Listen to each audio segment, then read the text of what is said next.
Welcome to 49ers After Dark. We're your hosts, Grant Cohn, Jessie Naylor, and frankly, we're just a little Richard Shermaned out. It's a very heavy, sad story. If you haven't heard it already, check it out. We wish nothing but the best to his family and him. When you step back and think about it, he should probably be dead right now. He came close last night, and it's a miracle that he's alive. I hope nothing but the best for him and his family. It's a very traumatic time for them, and we're not going to talk about that anymore because we want to have some fun on 49ers After Dark, and I think we're allowed to after saying that. So what we want to do today is take some questions.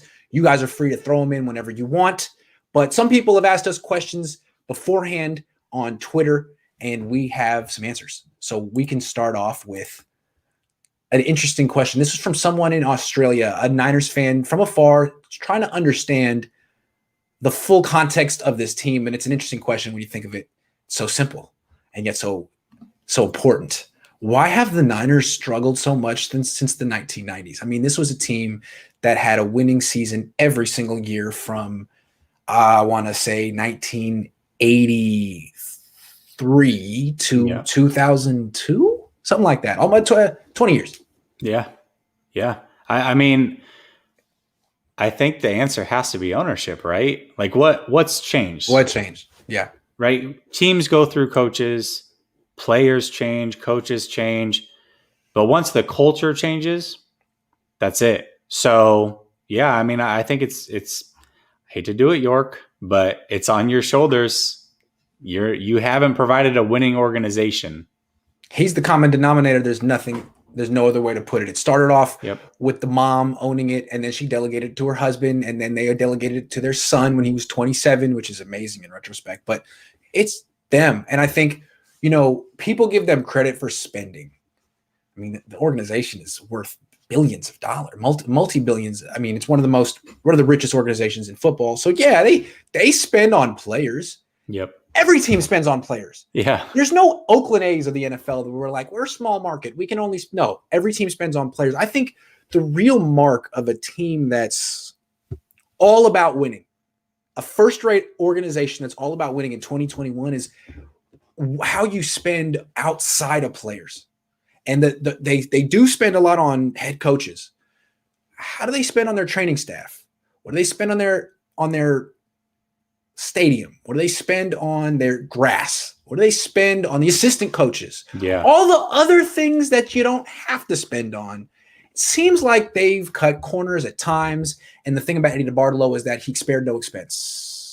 Yeah, he spared no expenses anywhere. And just the culture. I mean, everybody talks about how it was a family back then. I mean, that started with Eddie DeBartolo, and it went all the way down. I mean, Walsh talked about it.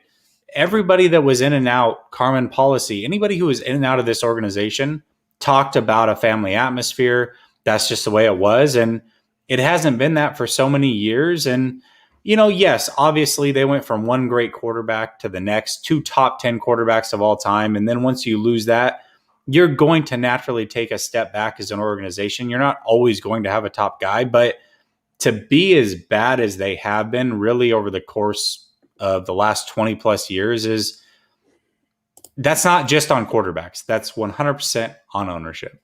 But let's be real clear. Like let's do the timeline. All right. Yeah. So they're winning. They have Seifert and Young. They go to a Super Bowl. They win. Yep. They fire Seifert. This is DeBartolo. They hire Mariucci, who's not the greatest coach of all time. He's not Andy Reid. He's not even John Gruden, but he wins.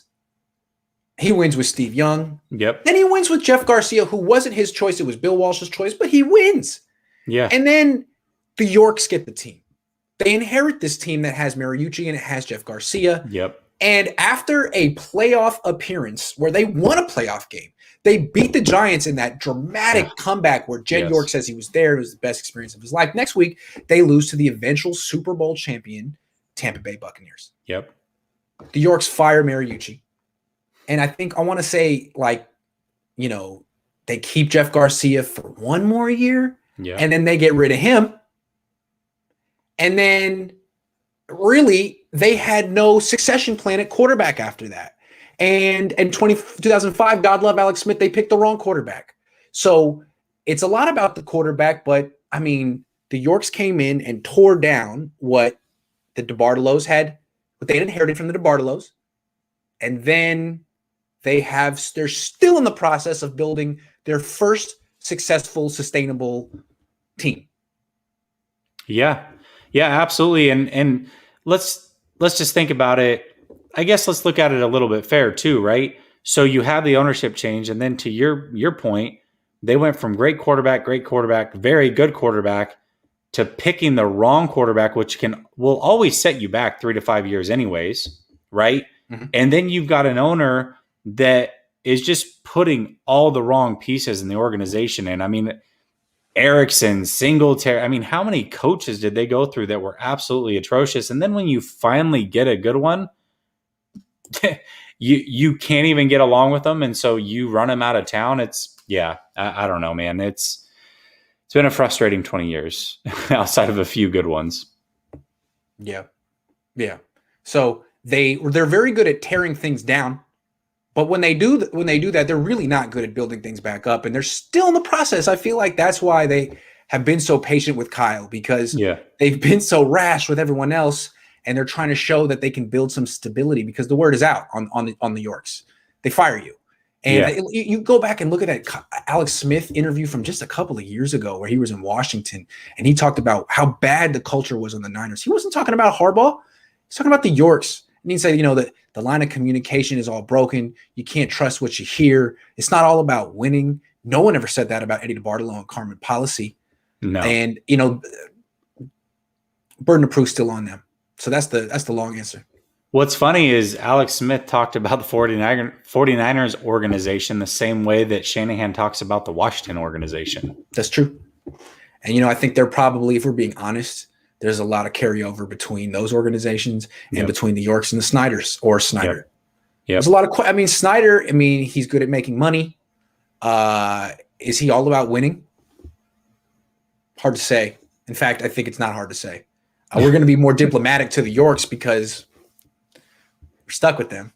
But, and it seems like Jed wants to win, but wanting to win and being committed to doing everything it takes to win are two totally different things. Absolutely. And you just go back and listen to Alex Smith interview and tell me if you think the Yorks are committed to doing everything it takes to win the way the DeBartolos were.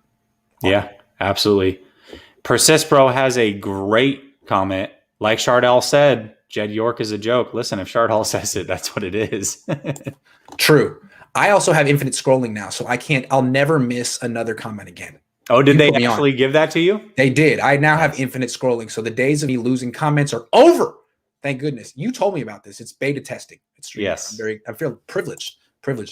Trey Niner says, we've had some bad years, but let's put things in perspective. What other teams have been to Super Bowls and NFC Championship games since 2010? Sure. For sure. Yeah. That's definitely a fair statement. We've gotten some good years, and there's nothing to be upset about that. But compared to what it was in the 80s and 90s, I also feel like this might be a comment. I could be wrong, but I feel like maybe you're a younger fan, and so you don't know the glory years, or you're not used to those expectations. But, I am. I certainly am. And when you don't have them and you go through 12 bad years, 10 bad years to get to the Harbaugh era, it's not fun. And it's not. The 49ers were the standard of excellence in the league for 20 years, for 2 decades, the way that the Patriots have been.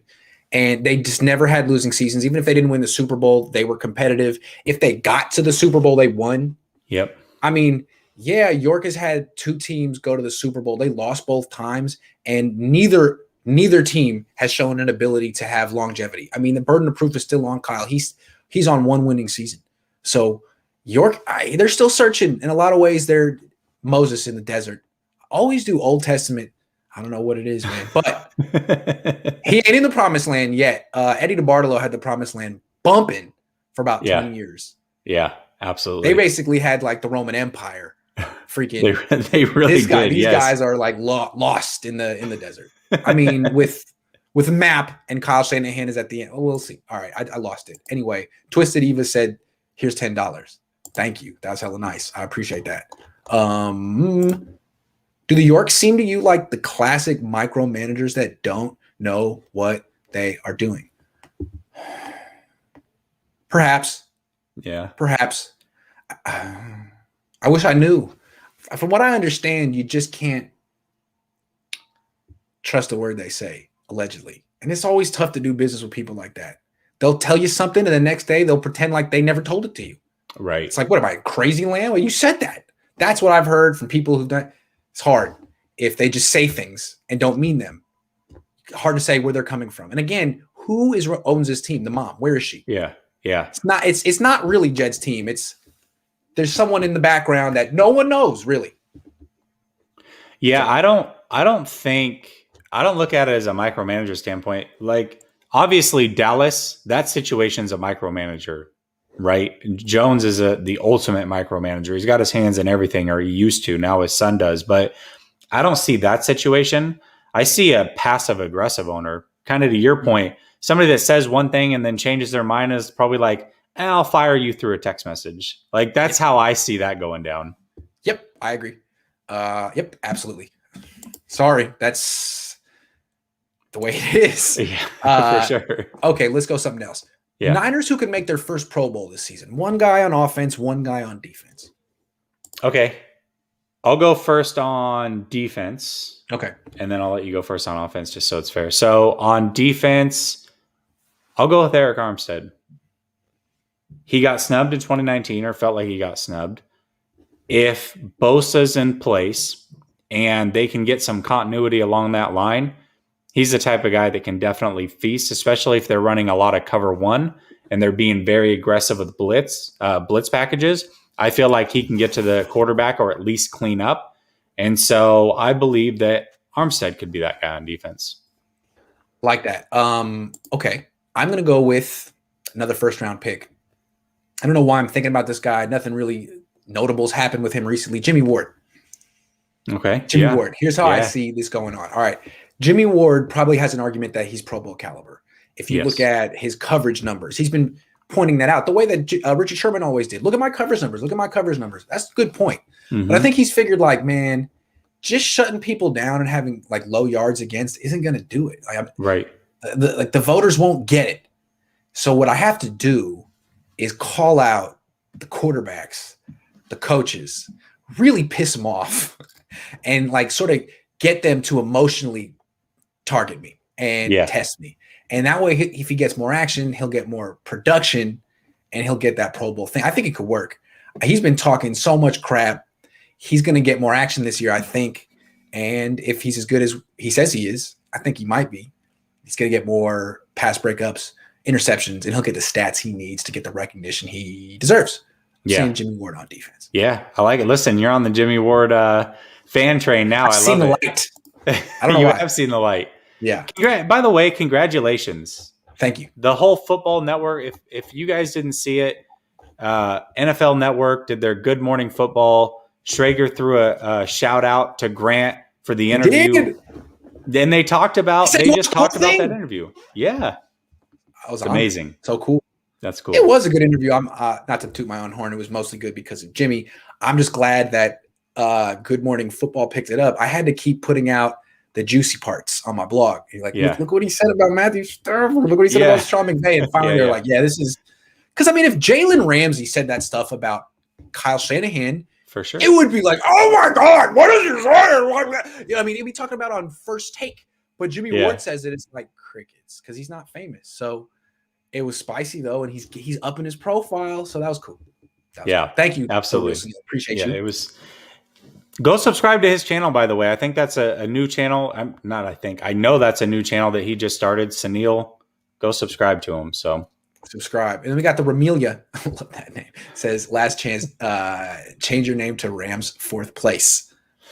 Listen, I'll change my thought on that once you start calling me by the real name. It's Last Second Sports, not Last Chance Sports, but thanks for your $2. I'm sure Grant appreciates it. Yeah, I do. All right, let's talk realistic expectations for three players. Oh wait, hold on. We didn't do offense. Oh yeah, no, we didn't. Right, you go first on offense. I'm gonna go first. All right. I think the Niners are gonna run the hell out of the ball this year. Run the hell out of the ball, and maybe if Trey Lance starts, he could win 12 games. We've talked. I'm not sure if he'll make the Pro Bowl as a rookie. There's a lot of good quarterbacks in the NFC. Not sure. There's still Russell Wilson, Tom Brady, and other guys. But I think, given how much they're going to run the ball, if this guy stays healthy and he's going to have a good committee this year, he won't have to run the ball 17 times a game. He could chill at 13 or 14. Raheem Mostert. I mean, this is a guy who could average 6 yards a carry. I mean, he's close to that anyway, but now you put Trey Lance in the backfield, it could go up. As long as George Kittle's on the field, they're a great combination because Kittle's the best blocker on the team. He's the best tight end blocker in the league, and he just does such a dominant job of setting the edge and creating a lane to the sideline, and Raheem Mostert's fastest running back in the league. There's such a good combination.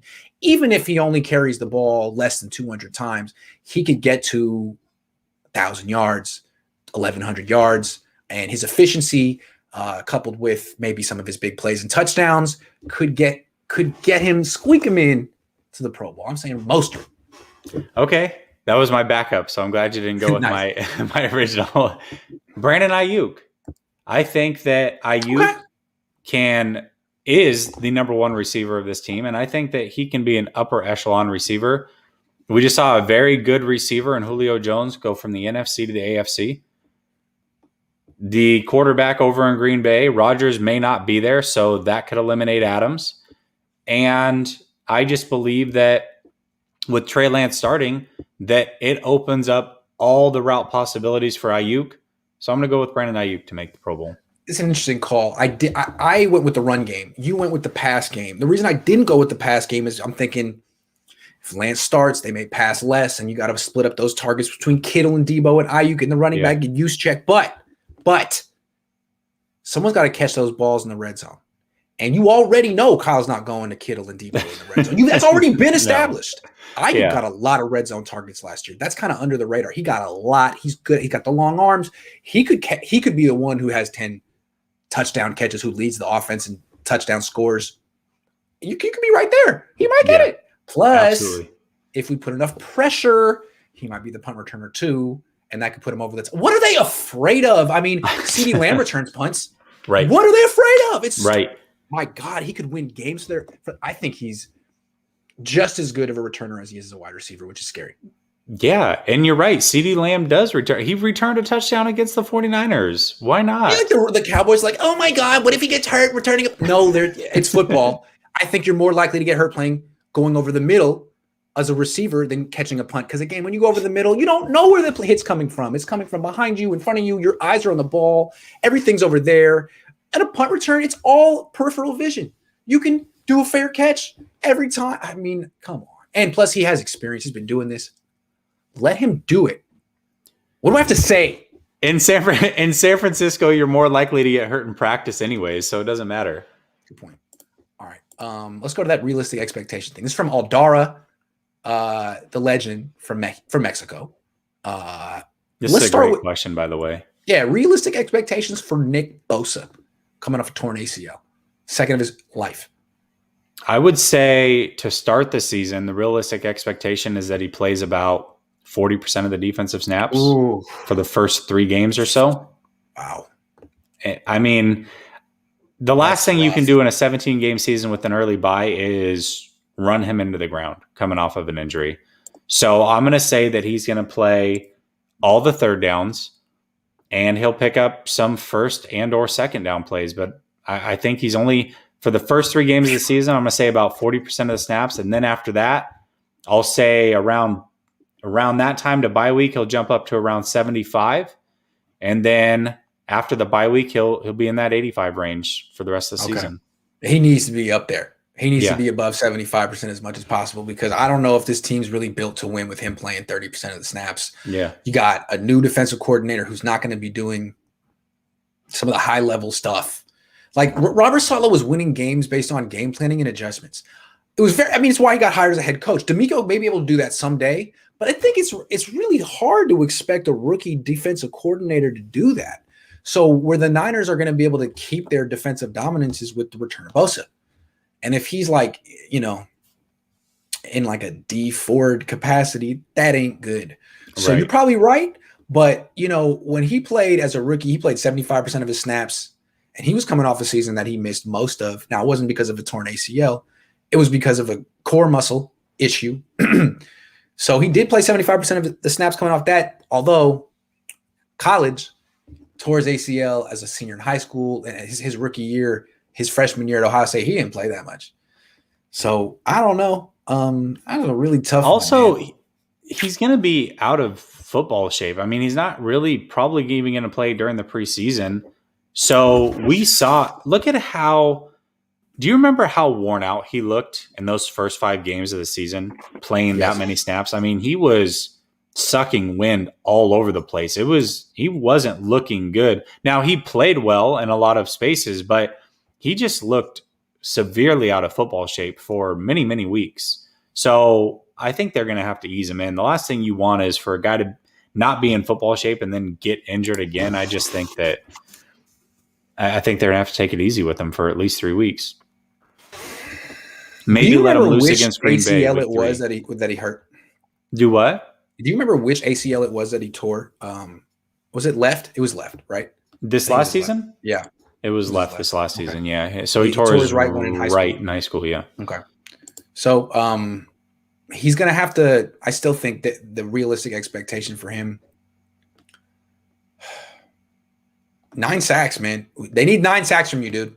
Probably 10. I know you're coming off a serious injury, but they need 10 sacks from you. Okay, let's go over under 9.5, 17-game season. You think it goes over? I'm going to say under, but they need more. I'm going to say under. I mean, he's not playing next to Buckner anymore. No one talks about that. Yeah. D Ford probably won't. I mean, I don't expect him to play. No one talks. I mean, people don't really talk about that. Samson Ebukam, we'll see. So I'm thinking, I mean, under for a lot of reasons. Still should have like 7 or 8 though. I'll go over. I'll say he gets to 10, but it's because of that 17th game. Fair. How about Mike McGlinchey? Realistic expectations for your boy, Big Mike. I don't know. That he improves slightly. Like, please don't get bowled over by defensive backs. Can you not do that? That he should at least have the power. He's said it himself that strength was something he lacked last year and he needed this year. Mass, strength, power, all of it. I mean, no one looks at him as like a fluid dancing bear. You know, he's not. He's pretty mechanical in pass sets, but he can at least be powerful. He can at least not get knocked over. They can help him with a tight end on, the outside stuff, but really you got to be able to stand your ground and fight back. How about fight back? A lot of times last year it felt like he just took it. Here's a realistic expectation that he doesn't have that captaincy on his jersey this year. That's fair. He hasn't earned that. That's another problem. I feel like they gave it to him last year and he hadn't earned it. And he started talking like he thinks a captain should talk, like maybe how we heard his cousin Matt Ryan talk or something. And it's just, he can't talk like that. You're not good enough to talk like that. Just talk. You shouldn't be a captain. It's not fair.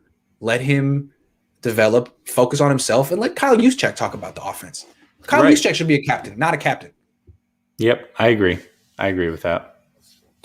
Trey Niner says, can you see Trey Sermon winning Rookie of the Year? FYI, Grant, I need your address to send this 1099 for all this money I sent you. I need a tax write-off. Trey Sermon never rushed for 1,000 yards in college. He's always been part of a committee. I still think that he's going to be getting the ball less than Mostert this year. So it would kind of take a lot of people getting hurt for Sermon to get the workload it would take. But I could be wrong. I don't know. Yeah, I would say probably not, just because they're all going to get a lot of carries, right? And I would also say, because I expect Trey Lance to start week 1, being the quarterback, I think he'll have a pretty good season. And there's no way that if the team, let's say, goes 12-5, there's no way that he's going to win Rookie of the Year over Trey Lance that started 17 games. Yeah. Okay, last realistic expectation, Robbie Gould.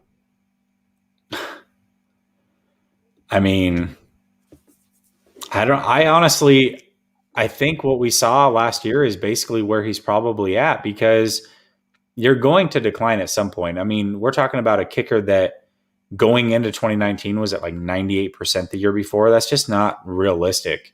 So maybe slightly better than what he was.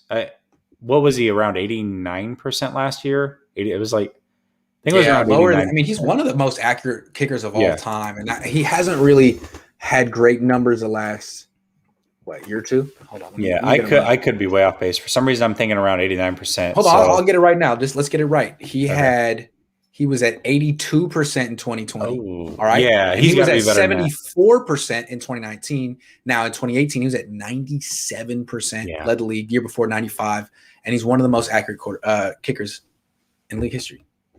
He's got to get up to that 88 range. He's 38. He turns 39 in December. I think what he needs to do and what he will do are two probably different things. So he probably is on the decline, unfortunately. He probably is. Now, let me try to think of what he would say. I've heard his perspective before, and it's legit. I mean, I think he would say there's been issues at long snapper the last couple of years. That's true. They've had some instability there. Plus, he's been injured. He had an injury, and they've had a bunch of different long snappers. Maybe now that Tabor Pepper has solidified himself, now that Robbie Gould is healthy, he should theoretically still be money from 45 yards in. Okay. That's what they brought him in to be. Yeah, he was never more than that when they got him here. He doesn't even attempt 50-yard. Well, not very much. If he could be money inside of 45, that's an asset. That's what they're paying him to be, and I think that's a realistic expectation. Money inside 45. I also feel like he's pretty clutch though too. If they need one, he's going to give you one. So. Yes, good call. Steve says, is Debo catching the ball behind the line of scrimmage an indictment of his lack of route running ability? Seems rough for a guy with injury concerns. Nah, I think it's more about Jimmy. I mean, now it's something. It's always a lot of things in football. It's something Debo Samuel does so well. You gotta get him.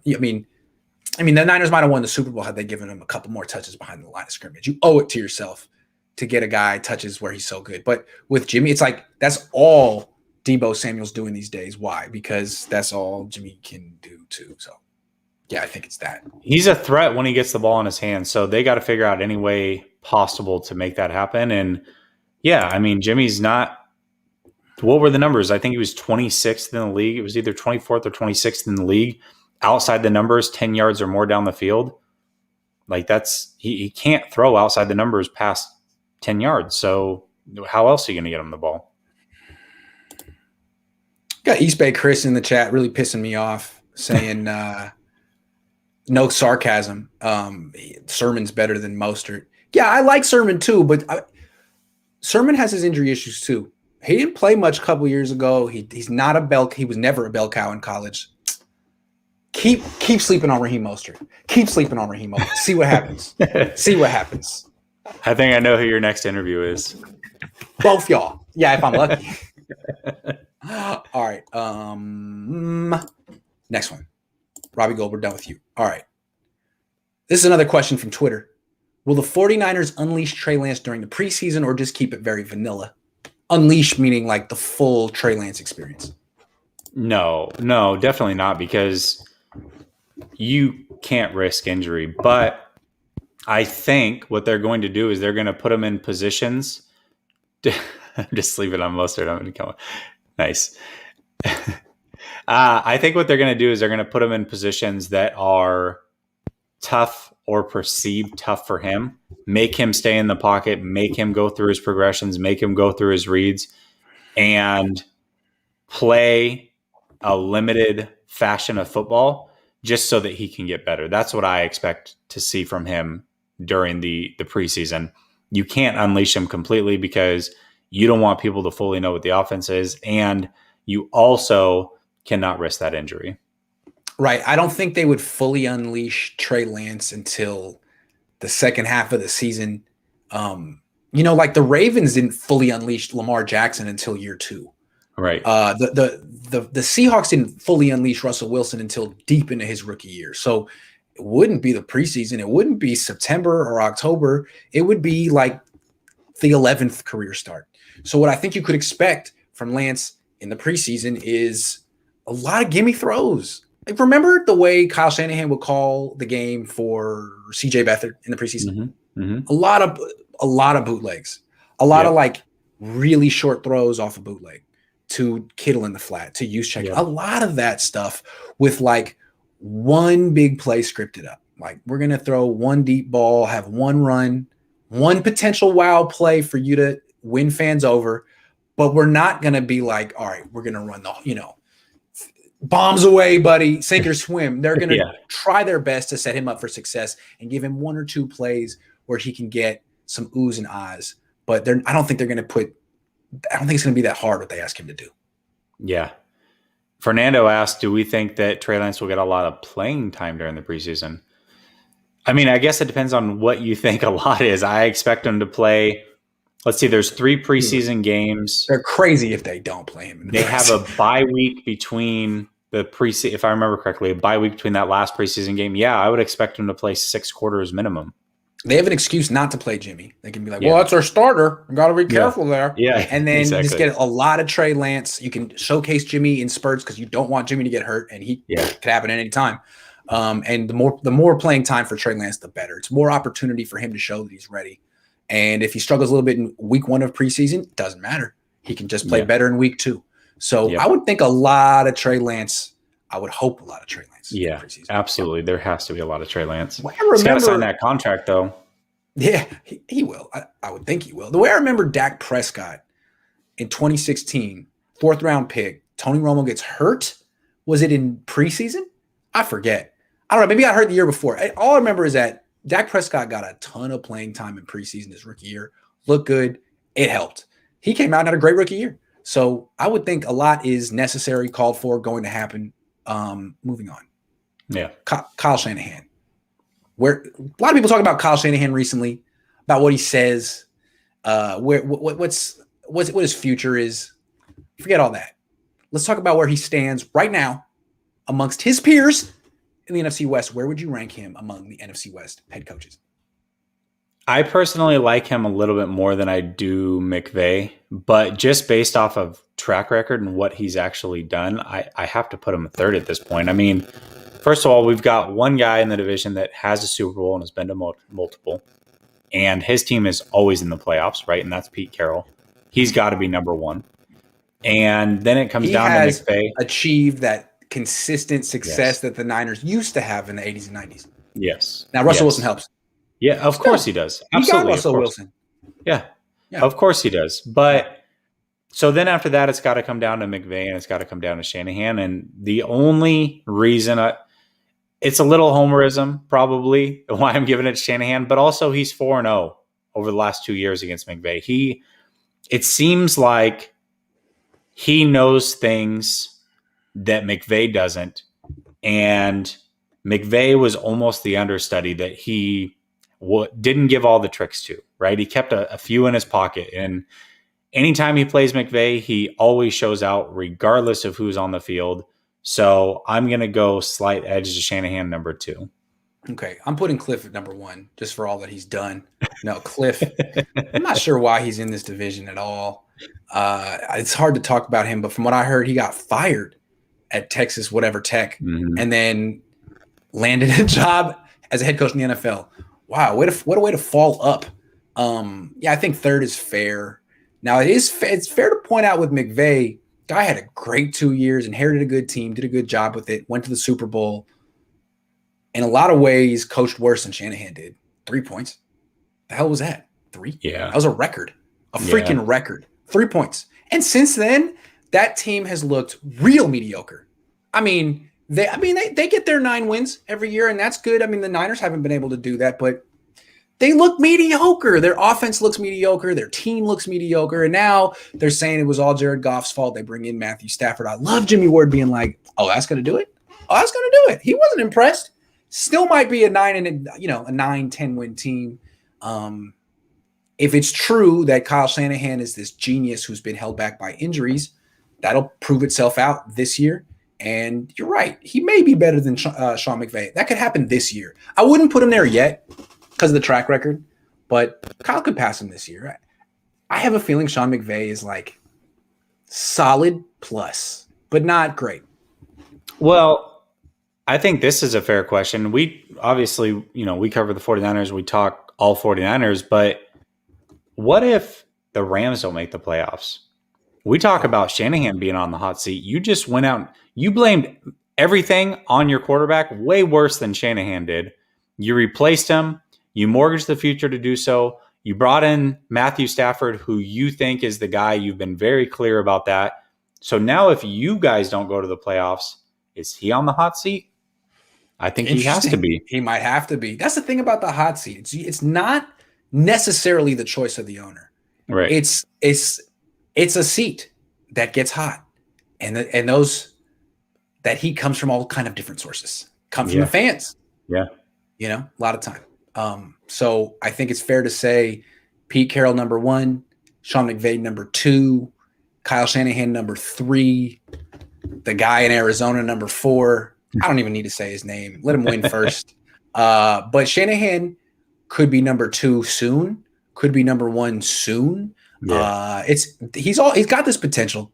But for now he's 3. That's a fair ranking for him. And I think if he's being honest, he'd have to put himself there too, even though he considers himself the greatest offensive coach of all time. Yeah. Allegedly, maybe.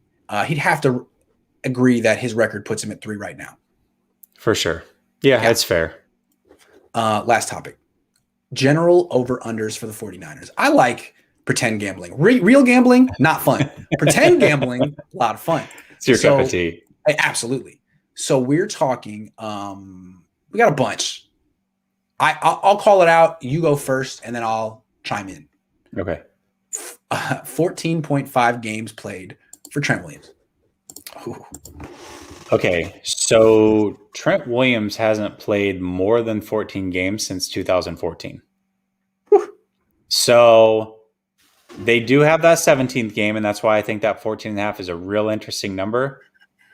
I hate to say it, I'm going to go under. I think he's probably going to sit right around that 14 games played, but he misses time every year without fail. So, yeah, I think that this is a normal thing for him. And again, that 17th game makes it tough, but I'm going to go under. I'm going under as well. This is a guy who missed 2 games last season in a contract year, trying to put his best foot forward to get paid. This was after he took a year off from the game. Mm-hmm. 2018, he missed 3 games. 2017, he missed 6 games. 2016, he missed 4 games. He misses games. Now it's a 17-game season, and he just got paid, and he turns 33 on July, 19th. So, yeah, odds are he's going to miss 4 or 5 games. 3, at least 3. Yeah. Odds are he's going to miss at least 3. So, Yeah, under. Good call. All right. Over under 1K total yards for Debo. Okay, so as a rookie, he had 961 total yards, and they have an extra game. We know he's going to miss a few. Like, that's a lock at this point. So if he can play 14 games with Ayuk on the other side, being healthy to open things up, you add in Trey Lance to open up that run game, I'm going to have to go with, yes, he can get over 1,000 yards this year. Yeah, I can say I think he's going to get over 1,000 yards too if he can play 14 games, 15 games. Because while I don't think there's going to be a lot of passes in this offense if Trey Lance is really either way, Debo is such a big part of the running game that they'll give him. I think they're going to give him snaps at running back. They do that every year, and he's good at it. So every year, almost every game, I think just the fact that he's such a necessary component of the run game means that he could get 300-400 yards rushing this year. Yeah, I think he can do it. Yeah. Yep. It's that total yards is what it is. If you said receiving yards, I said no shot. No shot. All right. Over under 8.5 touchdowns for George Kittle. All right. So off what he's done, I think this is a clear under on paper. 5 total touchdowns. Twice I think he's done that. That's the most he's ever had in a season. Mm-hmm. But again, I'm banking on Trey Lance being the starter, and I'm banking on much of what you said, a lot of rollouts, a lot of bootlegs. And who are you going to throw to on a bootleg? You're usually going to the underneath guy, which in a lot of cases is going to be Kittle. Also, that now down the field throws, that becomes an open possibility, and Kittle can beat anybody deep. So that is true. With that being said, I'm going to go over. I think Kittle can get to 10 touchdowns this year. Interesting. I'm going to go under because I think a big part of the reason he doesn't get the touchdowns is because of the way Kyle Shanahan uses him. I feel like Kittle doesn't get that many targets in the end zone. Like for him to get a touchdown, he usually has to catch the ball and run his way. And he does from far out, from inside, but it's tough. It's easier if you just get that target in the end zone and you don't have to run afterward. Yeah. And I don't think Kyle trusts him enough. I don't know what it is. Doesn't trust his hands, doesn't trust his whatever. He goes to Kendrick Bourne. He goes to Brandon Ayuk. So while there is a new quarterback and he's going to use Kittle differently, I think it comes down to Kyle. And I think I'm going to say under. But it's possible he can go. I mean, come on. I think if he were on any other team, if he was on the Chiefs, I think more other guys would give him targets in the end zone. It's Kyle Shanahan's thing. I don't know what it is, but he's got his mind made up that that's not the way to use George Kittle. I don't know. Yeah. Maybe he'll change it. Like I said, the numbers based off of history say that he's got no shot, but I'm just going on a gut feeling here. Also, let's not discount the injury thing with him either. We kind of just forget about that with him. He missed 8 games last year. Maybe that's the main concern here with Kittle. Just him being on the field. All right. Okay. Over under 150 carries for Trey Sermon. Okay, so I want to say that the most that Mostert's had is around that 130 range. Mm-hmm. So 150 would be a stretch, but I think with the lack of Wilson being there, because I really thought that Wilson was going to lead the team in rushing this year before he got hurt. And I think that Sermon jumps into that spot. So I'm going to say, yeah, he does. I think he's going to be the closer in a lot of games. And I look at that Green Bay game specifically, and I think he can pick up 15 carries in that game easy just by being the closer. Middle of third quarter, into the fourth quarter, that defense is wearing down. Just give him the ball over and over and over. So, yeah, I'm going to say he gets over. I'm going to say under. And I'm going to say I don't think there's going to be any person on this team that carries the ball 150 times. Not Lance, not Sermon, not Gallman, not Mostert.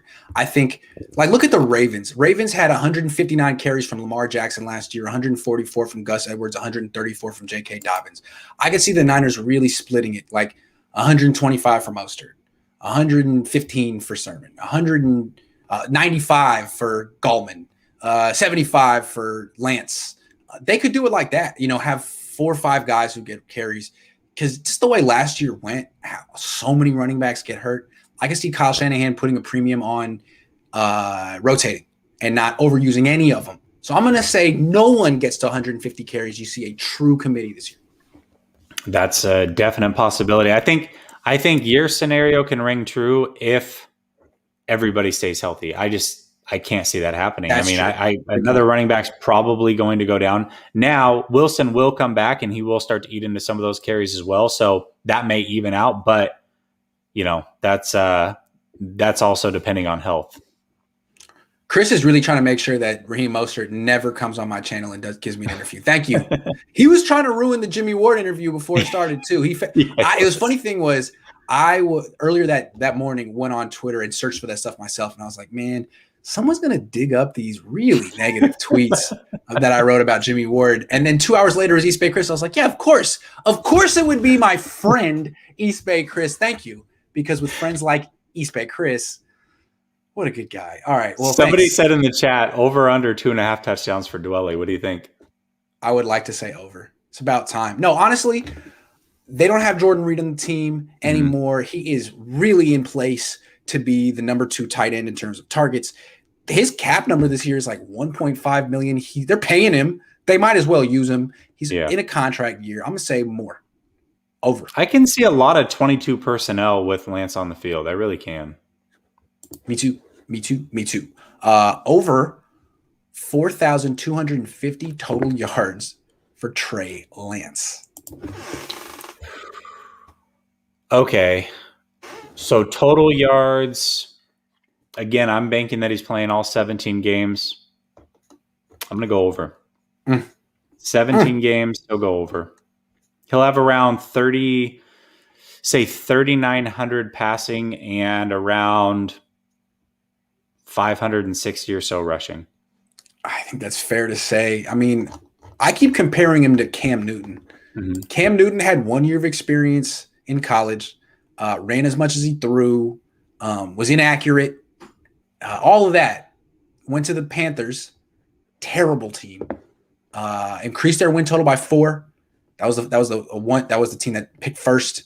He threw for over 4,000 yards, ran for more than 7,000 yards, scored 35 touchdowns. That's a rookie.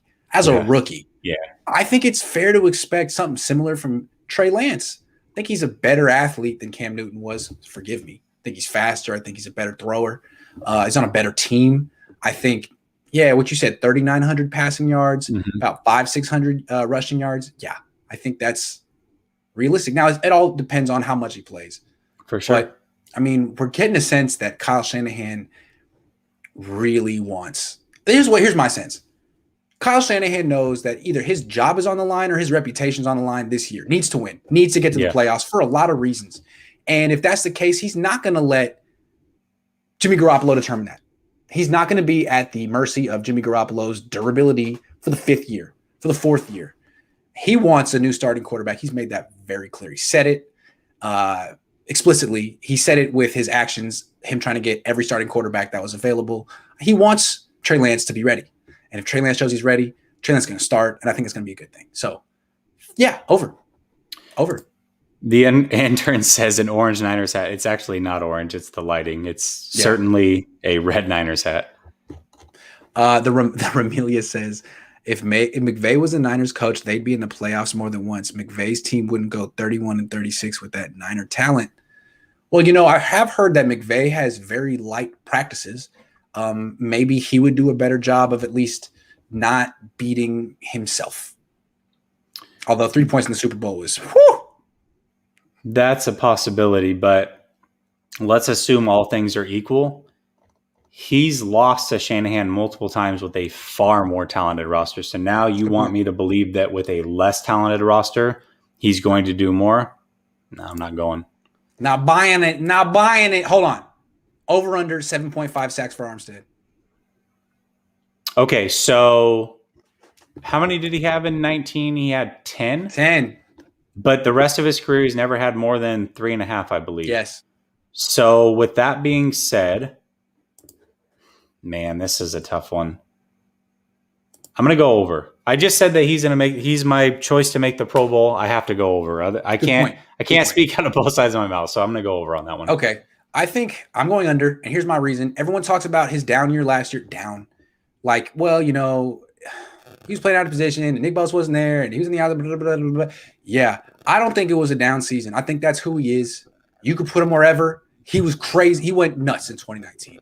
Yup. What did he have going for him in 2019? Yeah, he had Nick Bosa, and Bosa's coming back. He also had the motivation of a contract year, and people discount that. It's very important. And my question with Armstead is, how much does he love football? Hell of an athlete. But dude's had one good year in his 6-year career, whatever, 6-year career, and it was his contract year. Yep. I mean, it's fair to wonder. So I'm just going to continue to fade him until he shows that he can perform up to his ceiling when there's no financial incentive to do so. Yeah. Because I know he can do it when he's got incentive. Yeah, I guess what I'm expecting is those turbo packages, a lot more blitzes, kicking him inside, like I said, on those turbo packages. So I would say in that scenario, he can definitely get there. But his gameplay is going to depend a lot on Bosa staying healthy. So we'll see what happens there. That's right. Okay, last one. Over under 3.5 forced turnovers for Ward. I like this question. Gosh, what's the most he's ever had? Do you have that offhand? Let me get it for you real quick. I think he probably around 3, I would imagine, would be my guess. Let me get you. So, he had it's 2. It's 2. No, is it? No, he had Forced fumble? No, it's 2. In 2016 he had an interception and a fumble recovery. Does a forced fumble count too? Because that's I would say the forced fumble, because if fumble recovery is not him forcing it, so I'm going to say the forced fumble would be what I would do. So in 16, when he was playing corner, he had a pick and a forced fumble. In 2020, he had 2 forced fumbles. Okay, he has 4 forced fumbles for his career, 2 picks for his career. Okay, you know what? So, I'm going over. Okay, he's never done it. I'm going over. I feel like he knows something that we don't, right? He obviously knows how they plan on using him this year. Got a whole, a new defensive coordinator outside of Kosaric, really a whole new defensive regime. He knows how he's going to be used, and he sure is coming with a lot of swag, I feel like, in the offseason. And there's a reason for that. Like, he knows that he's finally going to get to play the way that he's always wanted to play, and he's going to be able to show some of those skills off. So I'm going to go over. I think he wants action. I think he's trying to goad teams into throwing at him. Mm-hmm. And I think if Nick Bosa comes back and starts playing like he did as a rookie, if Eric Armstead starts playing like he did in 2019, if Samson Ebukam can replicate what D4 did, and it wasn't a lot that year, then every DB is going to look so much better. The ball's going to come out quicker. They can break quicker on the ball. There's going to be more turnovers in general. And, yeah, he could get it. His history says he won't. I'm with you, too. I don't know. For some odd reason, I'm very bullish on Jimmy Ward this year. I don't know what changed, but I'm saying over for Jimmy Ward. Yeah, I think he can get 3 picks and a forced fumble. He'll get 4. Frank says, who wins a fist fight, McVay or Shanahan? McVay wins that easy. He's kind of He's kind of yoked. He's kind of yoked. See, Shanahan's got reach on him, though. He does. Shanahan's like 6'3". Does he know how to use it? I don't know. I don't know. It's calling you out, Kyle. All right. That's it. It's getting real dark out here in these streets. So 49ers After Dark has to come to an end. This has been just kind of like the last day in Goodfellas, the day from it's what a day. But there are no helicopters above my house right now. Seems like I'm going to be okay, but feels like a marathon of a day. I really enjoy ending it with you. It's a great time. Good stuff today, Jesse. I'm glad we could lighten it up a little bit. I mean, obviously it got pretty dark there, as more things unfolded. So I'm glad that we could have a little bit of fun and just keep the usual show going. Absolutely. Thank you very much, everyone, for watching. I'll be back tomorrow morning. I'll be streaming all day tomorrow, and then I go on vacation. I'll be back next week. So I'll see you tomorrow. And I'll see you in 2 weeks because I'll be on vacation after that. So we'll get it back together in 2 weeks when training camp. Training camp. All right, guys. See you later.